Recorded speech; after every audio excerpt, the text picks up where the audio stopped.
I don't really believe in goals, so I'm going to disappoint you with that. I don't have dream boards. I don't have goals. I have plans. As you see from the two books either side, I have plans, right? Because I like a plan. And I'll tell you why I like a plan. Because I'm human, Ellie, right? Hmm. And sometimes I get distracted by Mm. shiny pennies. Welcome to Elimj Chat Show, a platform that we get to empower various community and our communities as well. In today's episode, we will be having Paul Merrick, a business consultant and a property developer. He will be coming here to talk to us about property as a business, not an investment. So join me to listen to this wonderful episode. Also, if you're yet to subscribe to our channel, feel free to do so right away. Hello, Paul. Good afternoon, Paul. Hello. We have met several times on the ether, but this is the first time we've seen each other face to face. So good to see you. Good to see you too, Paul. You know, I am super excited that you've accepted to come to our Elimj Empowerment Chat Show to come and empower our community.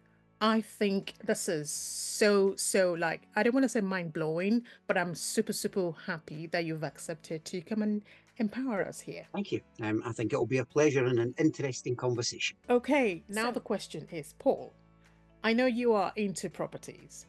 And today you're here to talk to us about property. But my question to you will be, how do you intend to use your skill set to empower our community and other communities out there? Well, I hope this conversation we have today, Ellie, will empower some people to think differently. You see, the things that's changed my life isn't money, isn't success, isn't property. It's people. Hearing people, speaking to people, listening to people, and them making me think differently than I thought before. And we've been reasonably successful over a number of years. And no man's an island, no woman's an island. We are really the product of all the people that we've taken the time to listen to learn from, and to sincerely hear. That makes us go, I like that, it's different. I like that, it's unique. I like that, it makes me want to do something. So I hope today, as part of this conversation, I empower some people to think differently and, more importantly, act differently. Hey, so Paul, I know you are a I call it property tycoon, but I've got a couple of questions for you today, and I know we've already chosen a topic which you're going to be talking about. So I'm going to ask you a couple of questions about it because I know there are loads of community out there that would love to be empowered with your skills. So, in today's episode, Paul Merrick will be talking to us about property as a business, not an investment. However, before we dive into that topic, I would love Paul to please, introduce himself to us over here. So, Paul, could you please introduce yourself to our community here? So I'm a Scottish business owner. I'm an angel investor. I'm a property investor, as you could call it. I'm also a professional speaker, and I'm also co-author of Unpacking Your Property Business Plan. And besides doing all of that, I managed to fit in being a business consultant as well. So a busy little life for someone of my maturing years, shall we say. Paul, oh my goodness, I always find you so fascinating because I know you've got tons of skills, tons of tips that I always admire from far away, as you know. Okay, Paul. So I really want to ask you a question, which is why did you say property as a business and not an investment? Any thought about this at all, Paul? I think people are misled. I'm not going to say who misleads them. I'm not sure if it's the media. I'm not sure if it's the training industry. I'm not sure why people are misled, but people are misled that property is an investment. And property is not an investment. Property is a business. And I'll tell you the difference between an investment and a business. So an investment's passive. So I invest in classic cars. I invest in prestige watches. I invest in art. There's several things that I invest in, but all of those things have one thing in common, which is I buy them, I keep them, I sell them, and I make an investment out of them. And I've done relatively well. Property is entirely different. Property is a business.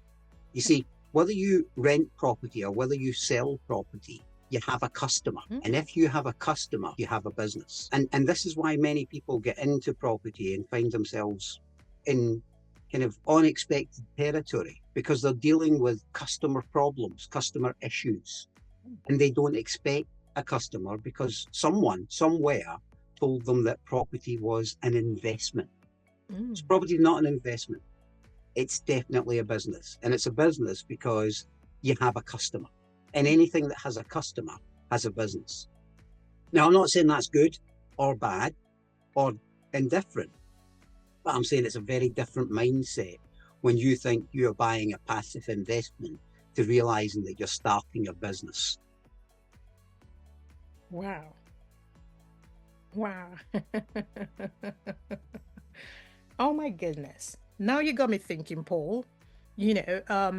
Obviously, what we usually hear out there is property is always all about investment, for to make passive income. However, from how you've just explained things now, it's now changing the way I think about when it comes to property, business. So now, you mentioned something saying, because we're going to be dealing with people, we're dealing with customers, and you got me really thinking, deeply now. So, Because it turns things around, Ellie, right? A lot of people really obsessed about the property that they buy, but they don't think enough about the customer that's actually going to be in that property or the customer that's going to buy that property.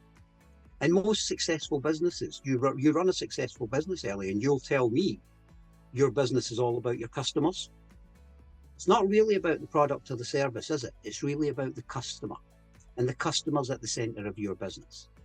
Well, we've been relatively successful in property, and to give you a scale of that, I started out in property 30 years ago with a grand sum of £40,000, which even back then wasn't a lot of money. And we now have a multi-million-pound debt-free portfolio. And we didn't get that because I bought the right property. We got that because I serviced the right customer, and I knew who my customer was. And if you look at these little books up to the left and the right of me, which is a book that I wrote with my business partner and my wife about 12 months ago, it's a very business-focused property journey that we take you on, but it's actually a very customer-focused property journey we take you on. Because if you get the customer right in any business, and I've been involved in many different businesses earlier, including property, if you get the customer right and you understand your customer and you supply your customer what they need, you have a successful business. If you obsess about buying the right property in the right area, that's not necessarily going to give you the growth that buying the right property for the right customer would give you. Wow. You've already changed the way I think. But there is one thing which you've just talked about here. You see, I am somebody who also believes so much in serving customers. Because if you look at the online world and the entrepreneur's life, world, I would say, sometimes even when you buy courses online, you buy things online. Say, for instance, you didn't show up, they wouldn't even call you to check up on you as long as you've paid. But there is something you've just talked about there in terms of we having to look after our customers, which I think it rings a bell in my head, and I will always hold that at the back of my mind every time. Could you do some differentiation to having to take property as a business or having to take property as an investment? Could you just give us that differentiation, please? So do you want me to tell you some of the advantages of having a property business rather than a property investment, and B, that property business being customer focused and not property focused? Yes, please. Well, when you look at a business, you start in a different place. So when we started our business all those years ago, we sat down and we wrote a business plan. And when you write a business plan, you start to think out the business. And a lot of the problems that investors come across that they've never really thought of because they thought they were buying an investment and they came across business problems. Does that make sense? If you think you're buying an investment and it turns out to be a business, you end up with business problems you never expected. You ended up with customer problems that you never expected.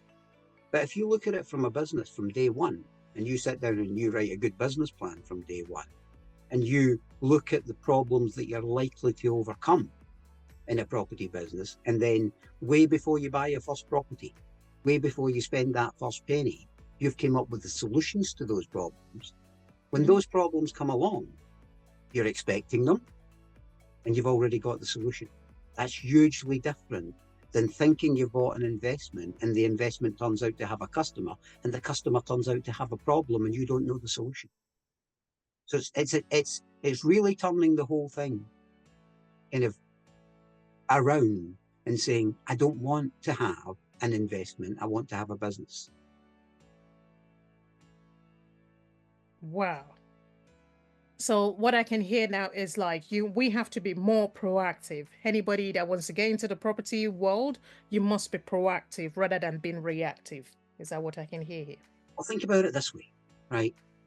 If I came to you tomorrow morning and said, I want £100,000 of your money to put into a window cleaning business, Yes. how deeply would you think about that before you invested that £100,000? Well, I will think deeply. And the problem with looking at it as an investment in bricks and mortar is people think, well, as long as I buy bricks and mortar, it'll go up in value, which is another illusion, incidentally. Property does go up in value, but not all property goes up in value, and not all property goes up at the rate that some people claim that it goes up, shall we say, right? So when you look at it as a business, you would examine it more deeply. You would say, I want to know a lot about this window cleaning business, Paul, that you want me to put £100,000 in. I want to understand who's going to manage this business, who's going to work in this business, how this business is going to work, where the revenue is going to come from, right? How big is the revenue? How regular is the revenue? These are all questions that you would ask yourself before you took £100,000 out of your pocket and put it into my window cleaning business.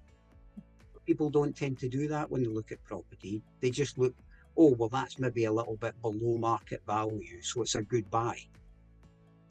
It could be a good buy because it's a below market value, but it could be a bad investment. Because a customer, and ultimately our businesses are about customers. Think about it this way, right? In property, if no one ever buys our property and nobody ever rents our property, we never make any money. See, there's this illusion, people say property makes money. Property doesn't make money. Property is an inanimate object. Customers make money. So if nobody ever buys from you and nobody ever rents from you, no matter how great a property you've got, you don't make money. So the key is, how do we get people to buy and rent from us at the right price, who are going to be good, solid customers? Because we've got a good, solid business. But we've only got a good, solid business because we have a lot of good, solid customers. Wow. I love that explanation. Thank you very much for that.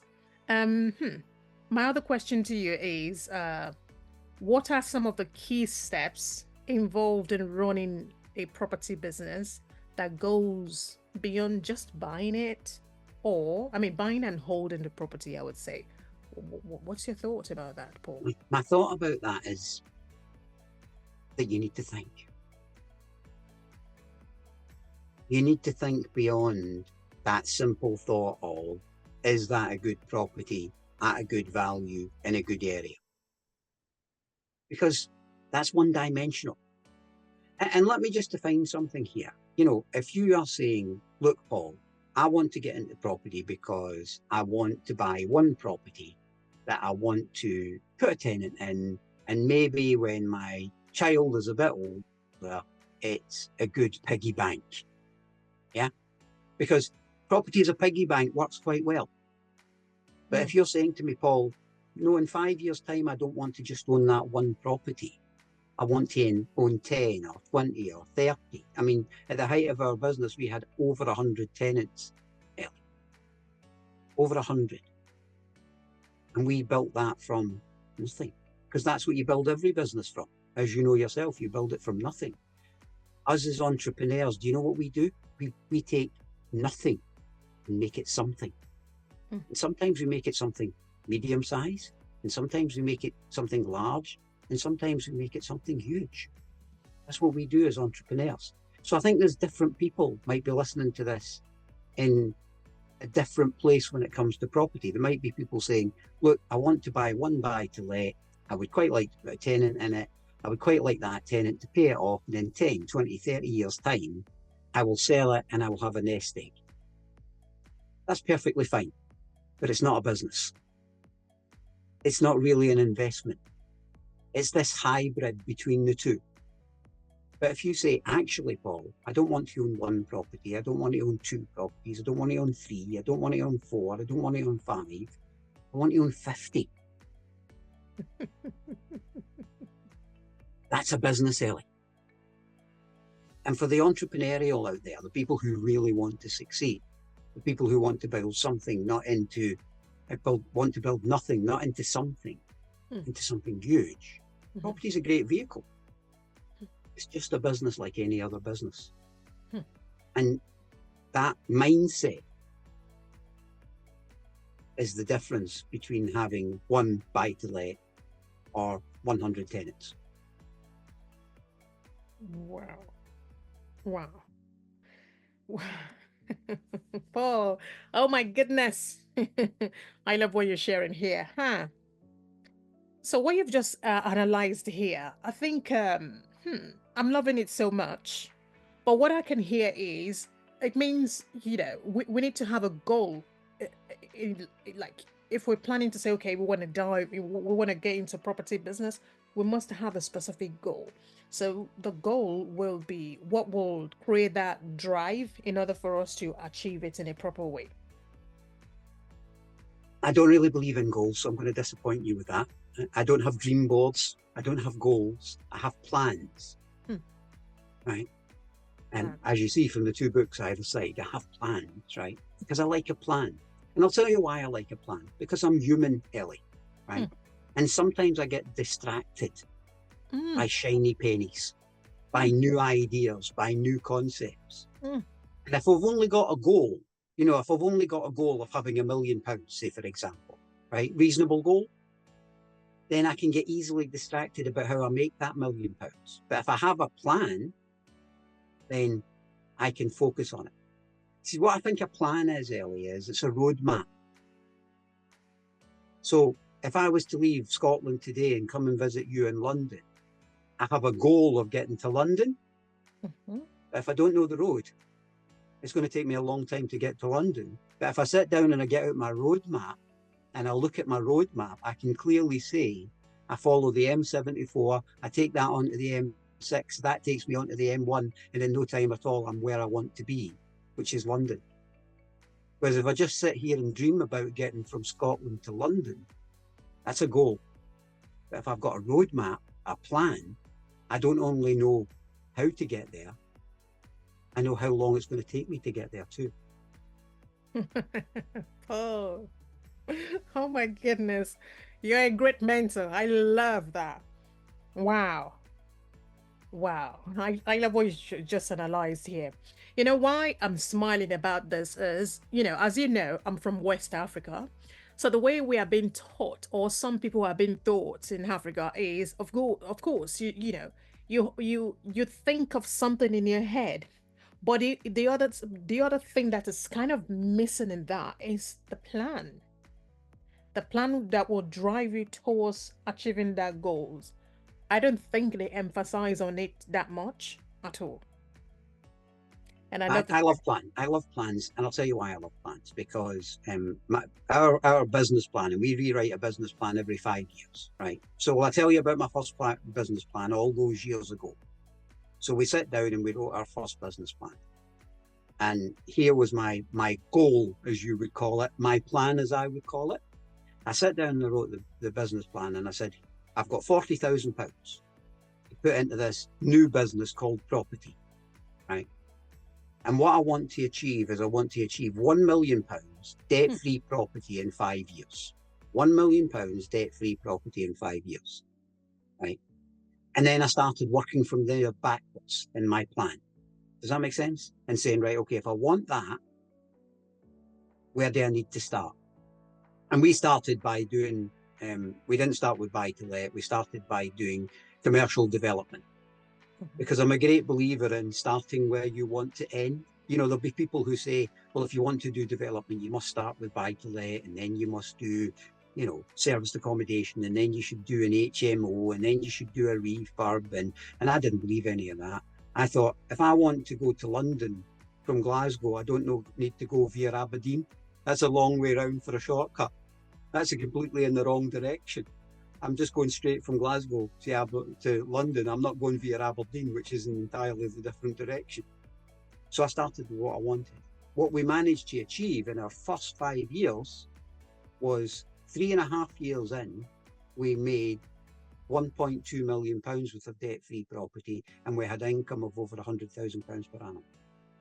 And then we sat back down and we wrote a new business plan. And that business plan was to take us to the next level. And then 5 years later, we wrote a new business plan, and so on and so forth. And I still have business plans today. And my business plans don't sit in the bottom drawer of my desk, and they don't sit, you know, with a funder, because we're self-funded. They sit on my desk. And here's why they sit on my desk, Ellie. Because it's easy to get sidetracked, as I was saying earlier. It's easy to be attracted by the shiny penny. But if I look at my business plan and I say, it's Q4, where should I be in Q4 of this year? And my business plan, this is what you should be focused on, Paul. And this is what you should be achieving. That stops me being distracted by the shiny pennies in life. You know what my plan really is, Ellie? Please tell me. It's my boss. You see, when you're self-employed, you don't have a boss. There's nobody telling you every day what you should be doing and when you should be doing it. So we can all of us, even like myself, that's been in business for 45 years, we can get distracted. But when my plan, stroke my boss, tells me what I should be doing, all I have to do is follow it. I was once asked, you know, I left home. I won't bore you with my very long life story, Ellie, but I left home at 15 with £15 in my pocket. And I'm now what my family would call very comfortable. We own a multi-million-pound portfolio of debt-free property. And somebody once asked me how I thought I could do that. You know, what was the key skill? And I said, I have two key skills. They said, what is it? And I said, here's my two key skills. One, I can write a business plan, and two, I can follow it. And with those two skills, I took £15 and made it what we have today.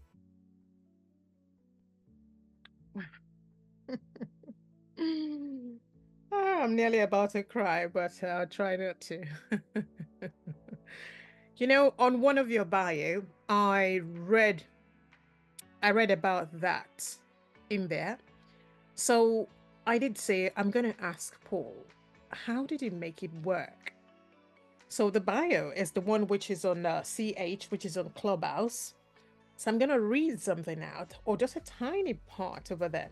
He did say, I established my first business at 15 years old and was exporting used vehicles. So my question for you is, did you started accumulating the money from that business before moving into properties? So I moved into property, as I say, just over 30 years ago. And I've been in business for 45 years. I never really worked. I've worked 12 weeks for other people in my life, but not consecutively. I've tended to go into businesses and take a job for a couple of weeks to see how another business works, and then take those concepts and take them into my own. So I remember going into a very successful sales business and working there for a couple of weeks so that I could learn what they call direct sales. And I remember going into another business that had a very good process, and I worked there for a couple of weeks and then brought that process into my own business. So I'm almost unemployable. I've done lots of consultancy over the years. I've been a business consultant for in excess of 20 years, and I've worked for companies like Tesco's and Carillion and Glasgow City Council and regeneration agencies, etc. But I've not had a kind of PAYE job other than 12 weeks in my life, and that wasn't consecutive. And I knew when I was younger, I had a burning ambition from I was about 12 to build a business. I wasn't really concerned about, strangely enough, I wasn't concerned about, the nice cars and the nice watches and the trappings of success. I just wanted to own a business. I just used to look at business owners and think, they do what I want to do.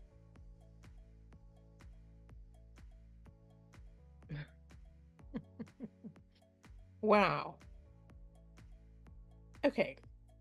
This is really, really it's really getting into me because I love the fact that you already know what you want at a very tender age.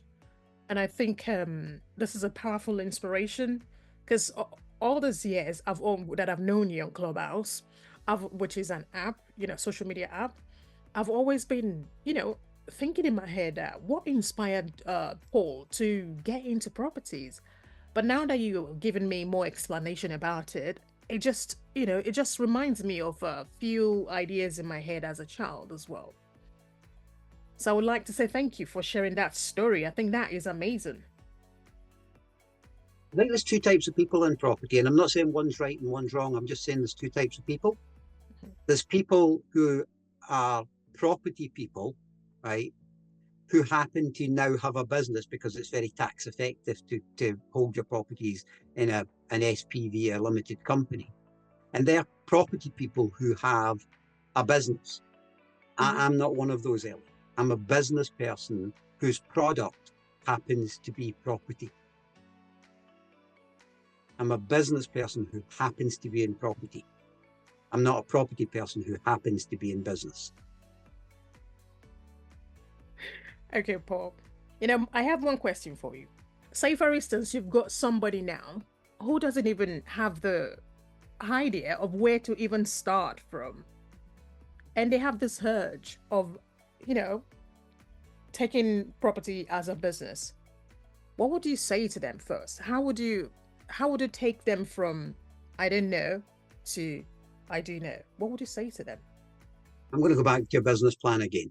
And I'm going to go back to kind of, excuse me, but plugging our book, right? And say, sit down and start to get it on paper. Now, if you want to use our book as a template, fantastic. If you don't care. Still sit down and get it on paper. Start to put this concept in your head, this idea into black and white. Because as you start to put it into black and white, two things will happen, Ellie. One, it becomes real. It's called kinesthetics, right? Each one of us learn differently. I'm an audio learner, right? I spent 6 months kind of in teacher training so that I could train people as a good business consultant. So we learn in one of 4 ways. We're a visual learner. We have to see it. We're an audio learner, which is what I am, right? We're a kinesthetic learner, right? A kinesthetic learner is when you have to write it down. Now, if you think about schools spend a lot of time asking you to copy things down. Even in this day and age, even in a day where we kind of, we don't need pupils to write things down anymore, right? We still ask them to write them down. Because one of the strongest ways for most people to learn is kinesthetics, writing. Okay? So if you sit down with a sheet of paper or one of our business plans and you start to write this idea of this property business you have, whatever sector it's in, whether it's commercial, whether it's residential, whether it's, whether you're going to service a particular market, like the serviced accommodation market, whether you're going to service, the kind of rental market, whether you're going to build, whether you want to develop property, whatever this idea is that you have, start to put it down in black and white. And when you start to put it down in black and white, firstly, it becomes real. It's not a fantasy in your head anymore. It's a concept you're putting down on paper. And then as you start to write it out, you'll start to see the problems and the inherent issues with it. Oh, wow. And then as you see the problems and the inherent issues, your brain will automatically try and answer those questions. There's a wonderful thing about the human brain, is what we do is our brain only answers the questions that you ask it. I'm going to say something to you, and I want to steal a phrase from Tony Robbins. Tony Robbins talks about this. And before him, a chap called Stephen Covey talked about this. The quality of your life is the quality of the questions that you ask yourself. The quality of your life is the quality of the questions you ask yourself. So if you ask yourself really good quality questions, right, like, how am I going to get £100,000? That's a good quality question. Where am I going to get £100,000? How can I make £100,000? Then your brain will be working when you're sleeping. Your brain will be working when you're eating. Your brain will be working when you're driving. And it will go, how do we get £100,000? Because although you've stopped asking yourself the question out loud, your brain hasn't stopped thinking about it. And I'll demonstrate this to you. I don't know if you've ever kind of bought a car or bought a dress, right? And you think this dress or this car is quite unique. And then you go out into the world and suddenly you notice 100 cars or 20 dresses like that one. Because you've set your brain looking for that car or that dress. It's exactly the same when you set your brain looking for a business idea. When you set your brain the task of looking for that business idea, it finds it. See, if you go out and you buy a red Tesla, right, you will have noticed 5 or 6 red Teslas in your life before. But suddenly after you buy one, you'll notice 100 of them. You might even notice 1,000 of them because your brain's now looking for red Teslas. So when you write it down, this idea, this concept that you have, when you write it down, your brain goes, I need the answer to this question. And when you're sleeping, when you're eating, when you're driving, when you're not even thinking about it, your subconscious is answering that question. Wow. What you said is really true. You know, just recently I was showing somebody, just a friend, we were talking about white Tesla. And guess what? By the time we blink our eyes 2 times and 3 times, that we saw white Tesla passing in front of us. Every day, every minute of every day. Exactly. So that's why planning is so important, because you're asking the plan comes up with the question, and then your brain comes up with the answer. But if you never plan, if you never write it down, it's all just, I love this American phrase, fugazi, right? Fugazi means kind of nothing. It's mist. It's invisible. It doesn't exist. It's fake. But when you actually start to put it down on paper, it's not fake anymore. It's an idea. That's why I don't have goals. How could a chap have achieved what I did, leaving home at 15 with £15 and now having a multi-million-pound debt-free property portfolio, as well as being involved in other businesses? How is that possible without having goals? Goals are so important. No, plans are much more important than goals, because they're tangible. I mean, Paul, what you've just shared now, my question again is, was it something, what inspired you? Was your father into business, or what is it? Because this is like, I find this like quite intriguing. Our family, we were very poor, right? And my brothers, and I come from a large family of 6 children, and my mum and dad, and they were all quite satisfied being poor, to be honest with you. My dad believed, if you had a roof over your head, and my dad was a worker. It was what we call today a refuge collector, what we called in my day a bin man. Yeah? And he believed that if he was providing for his 6 children a roof over their head, food on their table, and clothes to wear, right, then he thought he was doing a good job. And I've got to be honest with you, the rest of my family were content with that life. And I remember thinking from I was about 12, this is not my life. And it was this voice inside of my head that constantly said, this is not my life. I want more. I want different. I want something to be remembered by. See, I was once asked why I want to do property development. You know, why I want to build things as opposed to buying properties that are already there. I like building things, property development. And the answer to that's very simple, Ellie. It's immortality. Because you, me, all of us, one day won't be here. But see, the things I've built and the things I've been involved in building, they won't be here for decades, they'll be here for centuries. We wander around now and we look at architecture and we say, such and such architect or such and such developer built that 100 years ago, 200 years ago. And through that, building real things that people work in and people live in, we have immortality. So I was greedy, Ellie. I wasn't greedy for money. I was greedy for immortality. I was greedy for my life meaning something more than having a 9-to-5 job.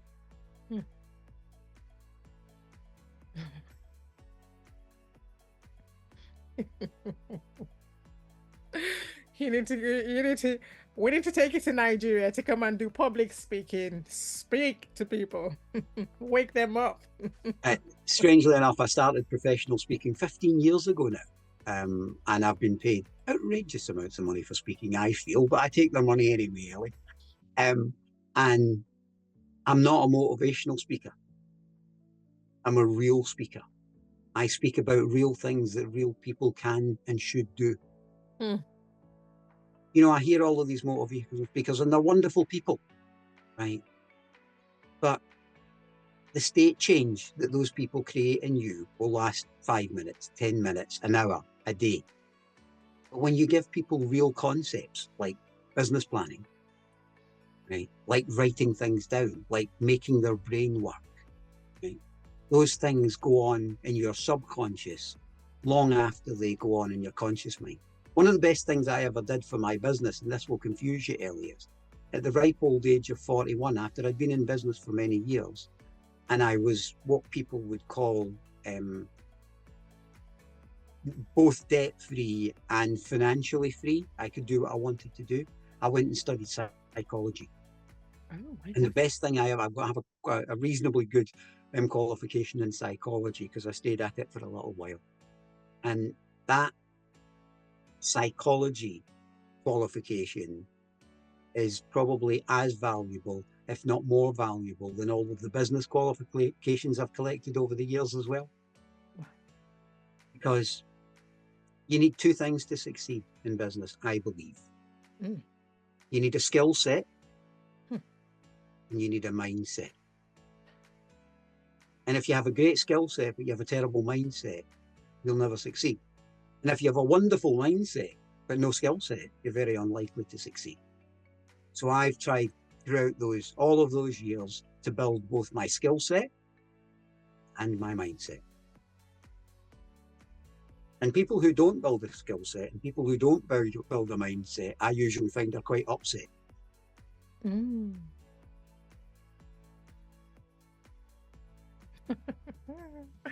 This is so good. Oh my goodness. I love this. Thank you very much for, emphasizing on those two skill sets that we need to have. I love psychology as well. I love it so much. I'm obsessed about it. Thanks for sharing that, Paul. All right, we've got a couple of more questions for you, Paul. I'm loving this. I don't want this to end at all. Paul, one question which I've got for you, which is one of them, is what are the common challenges property owners face when transitioning from treating the property business as a passive investment into managing it as an active business? The big challenge that people have is, and this is an important question, I'm sitting up for this question, it's a very important one. But it is an important question because when they're focusing it on an investment, they're focused on the property, the bricks and mortar. And when they focus on a business, they're focused on the customer. Mm-hmm. Now, you'll find many people who have got into property and seen it as an investment, when they start to get problems with tenants not paying rents or tenants not looking after the property, they're kind of really disappointed and they're really disheartened and they think about getting out of the investment. But what you realise about a business is customers are the loveliest people in the world and the worst people to deal with. And sometimes the same customer on a different day is both of those things. You know, people will say to me, do you love all your customers? And I'll say some days. And they'll say, do you hate all your customers? And I'll go, some days. Someday that chap at number 9, I absolutely hate. And some days I love, right? But what I realise is, because I have a customer-orientated business, that chap at number 9 lets my son go to private school.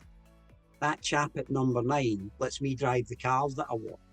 Wow. That chap at number 9 lets me live in a 52-acre farm. Wow. That chap at number 9 gives me the life that I have. Mm. And you know, even on a bad day when he's complaining, that makes him a lot more palatable. So when you, as an investor, when you move your mindset from the bricks and mortar to the customer, and you focus on making the customer happy, A, you have less problems, and B, you have more potential for growth. I'm going to tell you a fact about our business that will shock you, Ellie. We have never advertised a property on Rightmove for let in 30 years. Wow. Or any of the other portals. Do you know how we get our customers? How? Tell me. Customer recommendation. An existing, what we have a rule in our business is that we don't call our tenants, we call them customers. Because there's a different connotation in this country between customer and tenant. So you're not allowed to call my tenants customers. Unless you work in our business, and then you have to call them customers. You're not allowed to, but I am, because they're my customers, they're not your customers. So when you start to see people as customers and you treat them really well as customers, do you know the first thing they do? They tell other customers. And we've built a complete network of both residential and commercial customers, tenants, through personal recommendation. Because we have a customer-focused business. Now, no property is ever going to tell another property about you, but people do. Interestingly, as you know, I'm a business consultant, and we take on about 10 clients a year. I thoroughly, and I love seeing other businesses grow, which is why I do it. I don't do it economically. I do it for the joy of seeing other businesses grow. And we don't have a website.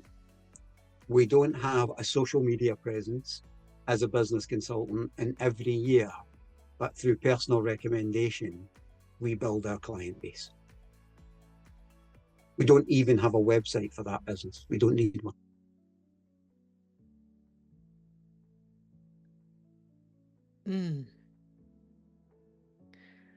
Wow, interesting. You know, okay, can I just, flip the coin again?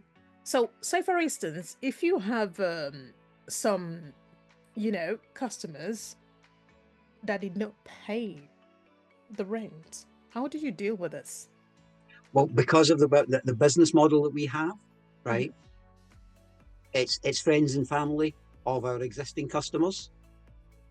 Oh. So if you think about this, right? If you were one of our customers, right, and then you recommended your friend or your sister or whatever, right? And then your friend or your sister, and you've been with us for a long time and you're very happy, right? And your friend or your sister, the person you recommended, right, didn't pay the rent. And I came to you and I said, you know that person you recommended, Ellie? Could you have a word with them? Now, do you think you as their friend or as their family member have a more powerful influence on them than I do as a landlord? Wow. So we don't have a lot of bad debt because the peer pressure of the people who brought them to us are the people who keep them there. Mhm. Does that make sense? Yes, 100%.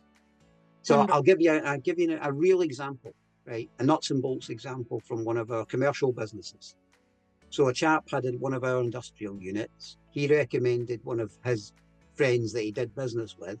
His friend came in, they had a bit of problem and they weren't doing quite as well, right? And they started to fall back on their rent. And I went to see them and I said, look, you need to pay your rent because in a commercial property, we can put you out in 28 days. And then I went to see the chap that recommended him. Now, they did a lot of business together. And I said, the chap you recommended is behind in his rent.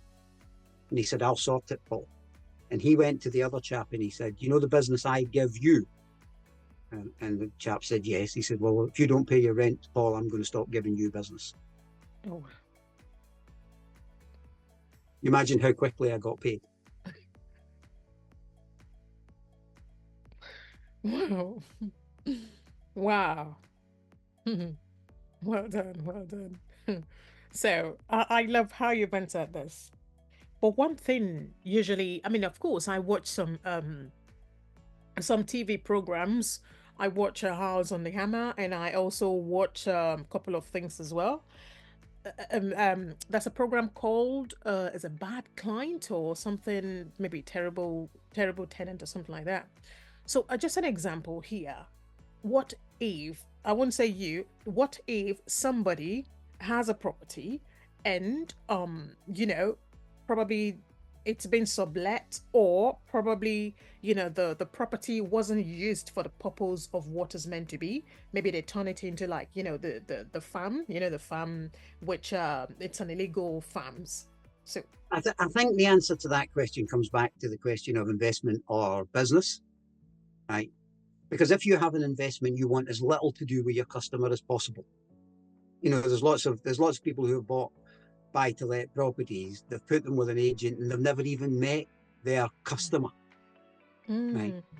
But if you've got an active business, then you're actively involved with your customer. And usually, what you find with people who have got an active property business as opposed to an investment is they see the problems coming long before they become a huge problem. Okay. So let's take your business for example, Ellie, right? You're a social media strategist, right? And your clients pay you, and client might renew, right? And then you'll get a sense very quickly if that client says to you, listen, I'm really struggling to make a payment this month, Ellie. The alarm bells start to go off in your head, right? Because it's you and the client. And you can sense actually this client might be having financial problems. So I've got to be careful about how much I commit time to this client. But can you imagine if that was outsourced to someone else? Yeah, that's true. Right. And you had no idea that you weren't being paid. That's the problem with putting it through an agency. We manage our own properties. So when you put it through an agent, you make that likelihood of something going wrong just that little bit higher. I love that. There is something about me. I am so obsessed about how to look after clients, which is customer. I just love this very good customer service skills, which is what one of them that you've just demonstrated here. Like you having to know your client, and obviously delivering quality service goes a long way as well. And from there, you could always see if things are about to probably fall apart or there's a tweak coming up, and you can always walk towards it. I'm going to surprise you, Ellie. Tell me. I'm not in the property business. I'm in the people business. I really am in the people business. It's only when people come to see our business, people look at our business from the outside and they say, you've got commercial property, you've got residential property, you've got industrial property, you've got agricultural property, because we're in the property business. All aspects of it. You do development, you do rental, you do all of these things. You're heavily involved in property. And then they see me and spend time with me, with my customers. And they go, now I understand, Paul. You're in the people business.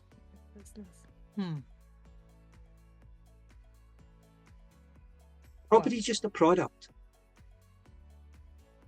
The ethos of our business is people, process, product. People, process, product. Or as our business is, people, process, property. Yeah. Number one is not the property. Number one's the people.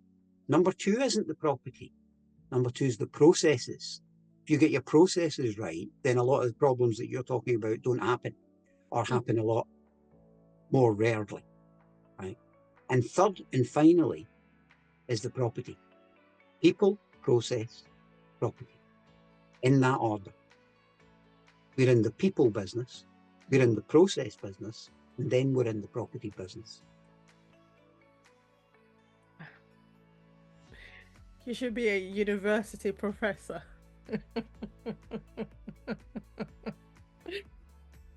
It's why I love the business consultancy so much. I love taking somebody comes with the concept of an idea, right, or a business that's really struggling. And I've got a brain, rightly or wrongly, that looks at business a bit like some people can look at a Rubik's Cube and they can just go, some people play with the cube and they play with it for hours and they can never get anything out of it.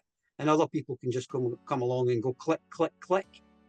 And that's kind of how my brain works with any business. I can look at any business and go click, click, click. There you go. Your business works better now. And it's because I spent a lifetime studying it. I've been 45 years in business. I've done my first business study course when I was 18. I'm currently doing one online with Harvard University, and I've done, I can't tell you how many in between. Business has been and is a huge part of my life. And any great business is a great people business. Wow. I love how you've breaking all this down. Very interesting. So, I have I have 3 more questions for you. However, you've answered everything already. So my next question was to ask you about what are some long-term benefit of treating property as a business. You've already covered that. And how can this approach lead to greater financial independence? You've already answered that, except if you want to add more to it, Paul. I would like to add more to it. People talk about the legacy of a business, the legacy of property and the legacy of a business. Here's what the legacy of a business is. When you have a reasonable sized business, you create something that creates its own revenue. Now, what do I mean by that? So let me tell you the difference between a business owner and a solopreneur. A solopreneur is somebody who has to be involved in every decision. So let's take property as an example of a business. So one business has a business owner, which I like to think I am, and one business has a solopreneur. Right? So if the solopreneur wants to buy another property, they have to go out and they have to find that property. They have to negotiate that property. They have to find the funding, right? They have to manage the refurb and they have to manage the tenant coming in. And that's a lifetime of work. And as a solopreneur, you're never finished doing that. Let me tell you the difference between that and running it as a business. You build it to a level as a business where you bring in people, right, who make you redundant. You see, here's the difference between a solopreneur and an entrepreneur. A solopreneur gives himself a lifetime of work. An entrepreneur makes himself redundant. So relatively quickly inside of our business and other businesses I've been involved with as consultants, what we do is we take the entrepreneur and we say, how do we make you redundant? So how can we bring somebody into this business who works in this business, who goes out and finds that property, who goes out and finds the funding, and who comes back with you and says, we've got one more property. I could have never built up, or it would have been very difficult for me to build up a business that had 100 tenants at one point in time if I was going out and sourcing every one of those properties. We have a business. So we have people involved in that business whose job it is to do that. I'm going to say this again because it's very important. A solopreneur gives themselves a job for life. An entrepreneur makes himself redundant in a business. Wow.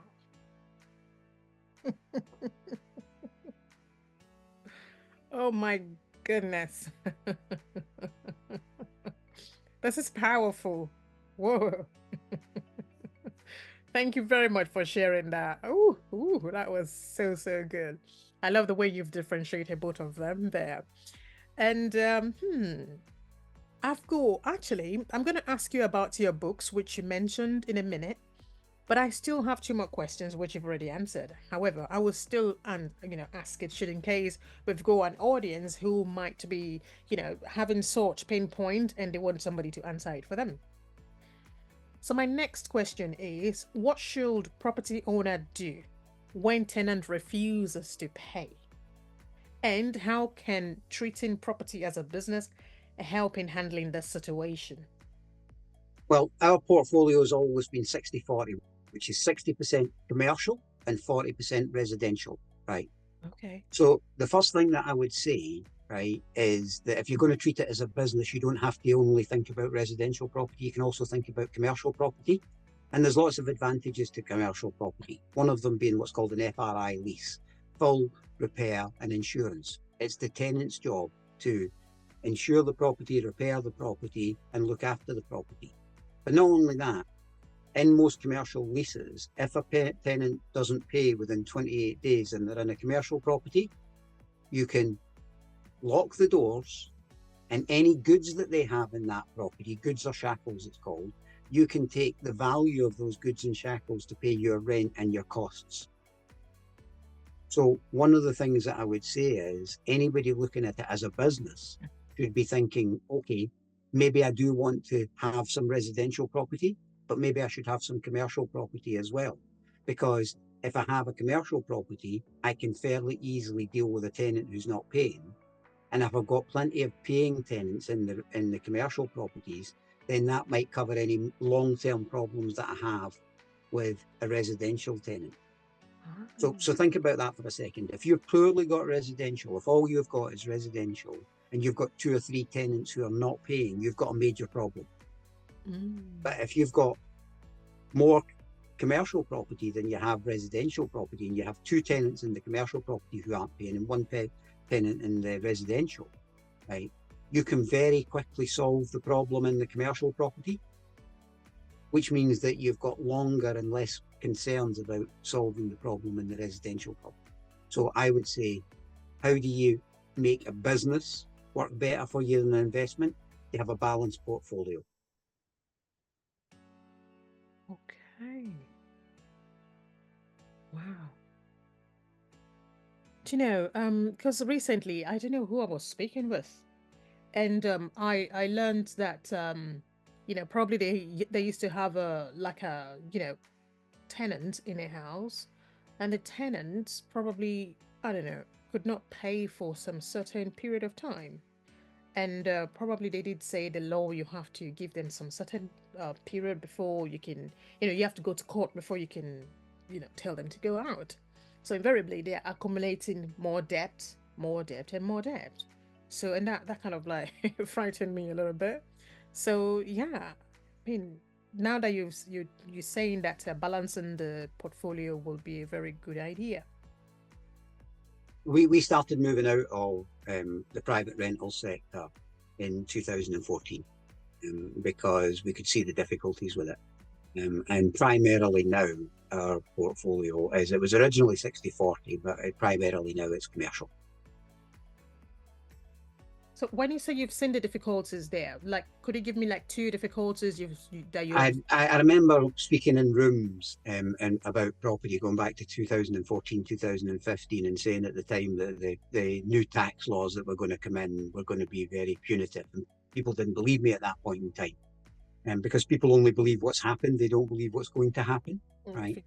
It's funnily enough, we met each other on Clubhouse, and one of the ladies on Clubhouse argued with me persistently for 2 years that they would never bring in rent caps.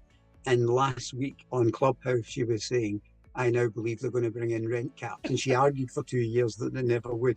I'll choose not to name her because it wouldn't be appropriate. But people can only see what's in front of them. I think that's one of the good things about business planning, is you plan for the worst and hope for the best. Plan for the worst and hope for the best. Yes. In other words, you plan for the worst thing. When you sit down and write your business plan, you say, what if this happens? What if that happens? What if that happens, right? And you put all of those in your business plan, and then you have a counteract. Now, if those things never happen, fantastic. But if they do, you're one of the few people who has an answer. Wow. Oh my goodness, I love this. Right, we got one more last question here, which you've also answered, but I will still put it out there. So my question is, how can property owners maximize profit in their business, in their property business, especially during, when the economy is unstable? What would you say about that, Paul? Well, I would say, again, there's a simple thing of like incorporating a business as most people involved in property will know, is a more effective way than owning the property in your own name. But there's a much bigger picture than that, right? Which is one of our kind of successes is the fact that you've got to remember at the time that our business has been going, we've seen 2 property crashes. The most notable one, the 2007-2008 crash, right? And we didn't just make money. I mean, many people went out of property in 2007-2008 and lost a lot of money. We didn't only manage to stay in the business, we didn't only manage to make money, we actually managed to not just survive that crash, but thrive through that crash. And that's because we had a business plan, and in our business plan, we had said we didn't know what year it was going to come, but we knew inherently by the nature of property there would be a downturn, and we already had planned to build our business around that downturn. So we were very successful in 2007, 2008, 2009, 2010, when many people were really struggling. There is no downturn in the market. There's just a different market. So if you look at what we are proactively doing at the moment, so the 3 projects I'm proactively involved in my property business with right now, as we speak, three projects. One of them is battery energy storage. So we've just got 50 megawatts of battery energy storage. So we're moving into the green energy space, right, in property. And that is something that I guarantee you will not hear another person talk about. So we're ahead of that trend, right? If all things go well, we will make £3.5 million from that investment. And we are involved in a big commercial space that we're developing out, which is 157,000 square feet of trade retail space, right? Which is really in the logistics industry, logistics industry is very strong now. People are, I don't know how many times you see the Amazon van drive by. We're involved in the logistics industry through that.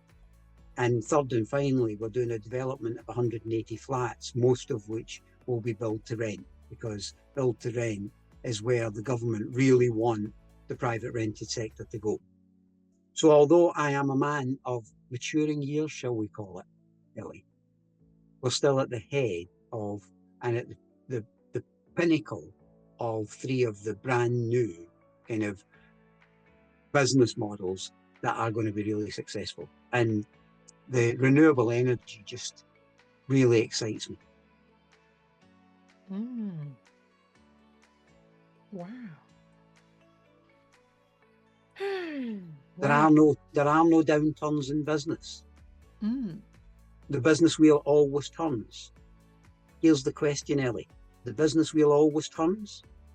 Do you want to be at the bottom of the wheel or the top?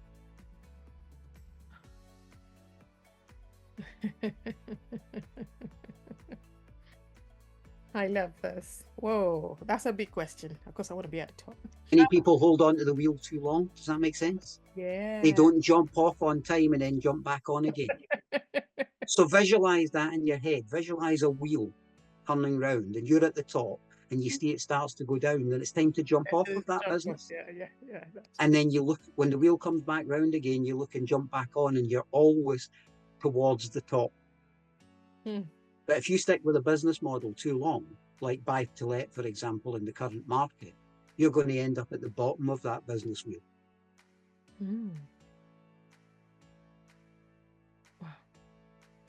Wow. Oof, interesting. Thank you very much for sharing that. That is magic. But I've got one thing to chip in, because you made mention of something whilst we were talking. And the question is, if anybody wants to invest in property, would you say, I mean, obviously, when I say invest, turn it into business. So my question will be, would you say it's good for them to have it in their name or have it as a limited liability company model? I think lots of people talk about limited. We've been buying properties in limited companies for over 30 years, right? So that was long before the tax incentives to do so, right? And the reason, and there's always been some tax incentives, but long before the obvious tax incentives, the 2017 tax changes. There's so many reasons. It's a whole other kind of podcast, if you like, right? To talk about why it's much more productive, it's safer, right? And it's much more secure to deal with a business rather than to deal with an individual. So I'll give you an example, right? We have, here's another shock for you. 30 years, never bought a property off of an estate agent or a commercial agent. Okay. We've always bought what you would call direct to vendor. But that direct to vendor for us are people like the NHS, the MOD, utility companies, local councils, local government, etc. We've always bought big PLCs, major companies. And imagine me going to the NHS and trying to buy a closed down surgery, right? And trying to buy it in my name.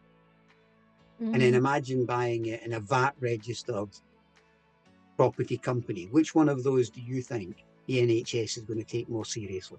A VAT registered one. Because here's the thing, people are very reluctant, as I say, this is a whole other podcast, but people are very reluctant about companies and about VAT registered. And if you phone me, Ellie, to buy one of our properties, right, and I look at your company and it's not VAT registered, I know that you turn over less than £90,000. How seriously do I take a business, not that makes £90,000, but that turns over less than £90,000? So when we are dealing with a lot of these large PLCs, if we weren't buying the VAT registered company, they wouldn't take us seriously at all. Can you tell us more why you will choose to buy from direct sellers and from buying from bigger companies like NHS that you mentioned? Why would you prefer to do that, please? Because if I'm trying to buy your house, Ellie, it's probably the most valuable asset you've got. Okay. And if it's the most valuable asset you've got, that means that you want every penny for it. And rightly so, because it's the most valuable asset you own. But if I'm dealing with something like the MOD or the NHS, right, and they own millions of assets, and I'm not talking to the person who actually owns the asset, I'm talking to the person whose job it is to get rid of that liability. Because when I'm buying off the NHS or I'm buying off the MOD, I'm not buying a current clinic, I'm buying one that's closed down. I'm buying one that's costing them money for insurance, for security, for repairs. So I'm buying their liabilities. And what if I'm trying to buy off of you, I'm buying your assets. Now, do you think people sell their liabilities a bit more keenly priced than people sell their assets? So I don't buy assets, I buy liabilities.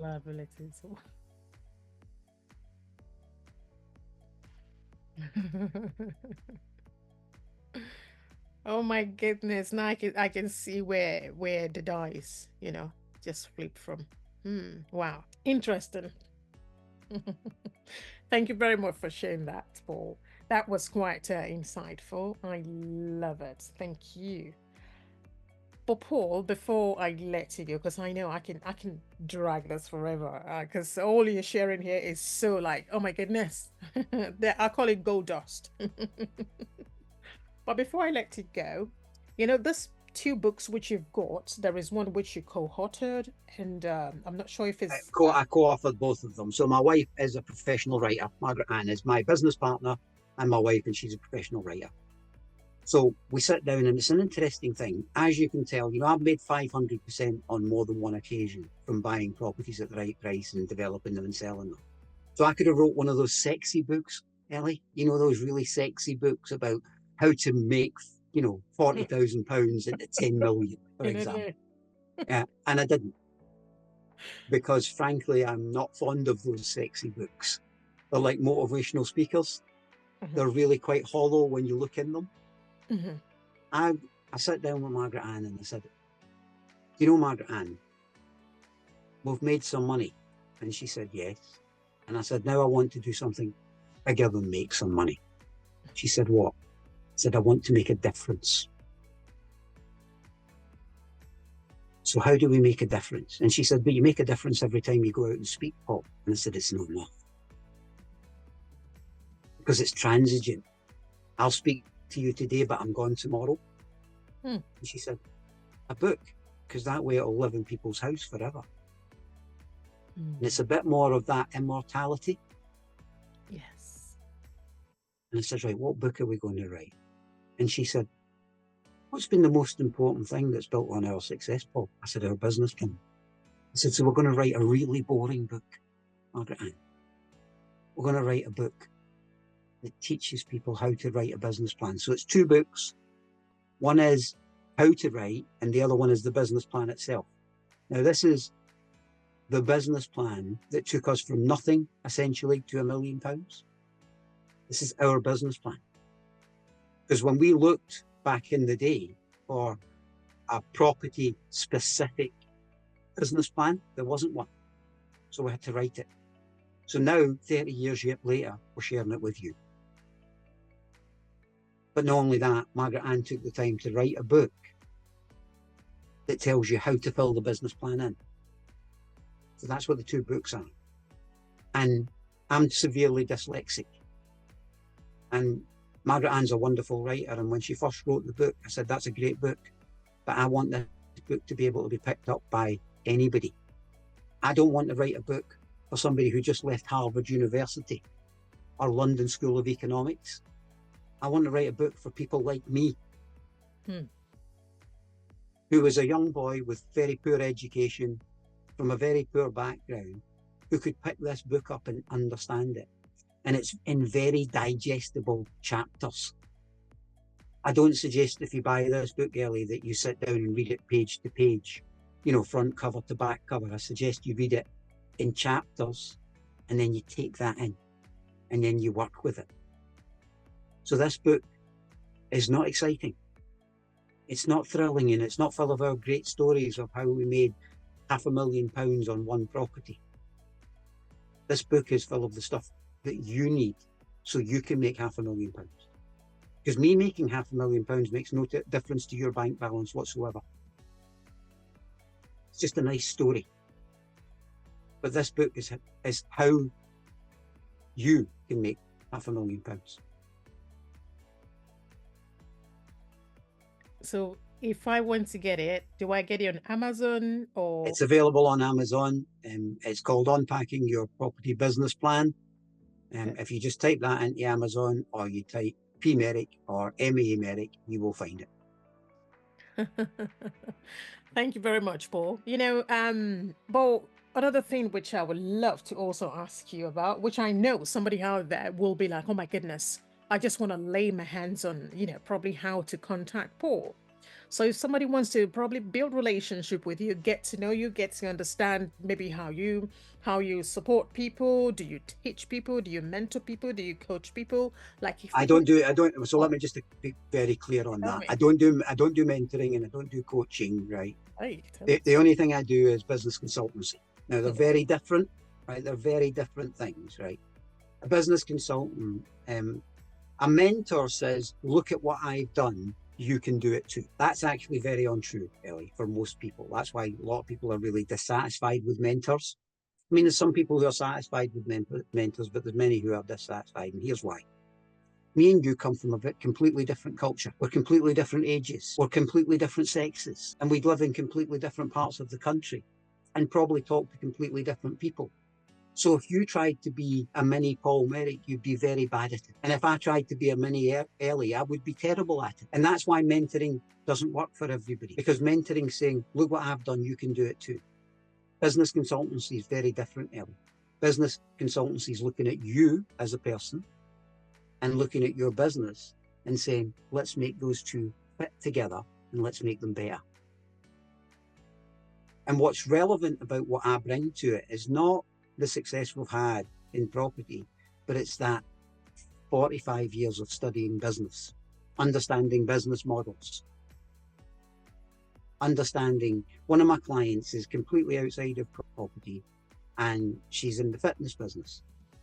And I looked at her business and we changed our business model. Remember I talked about the Rubik Cube?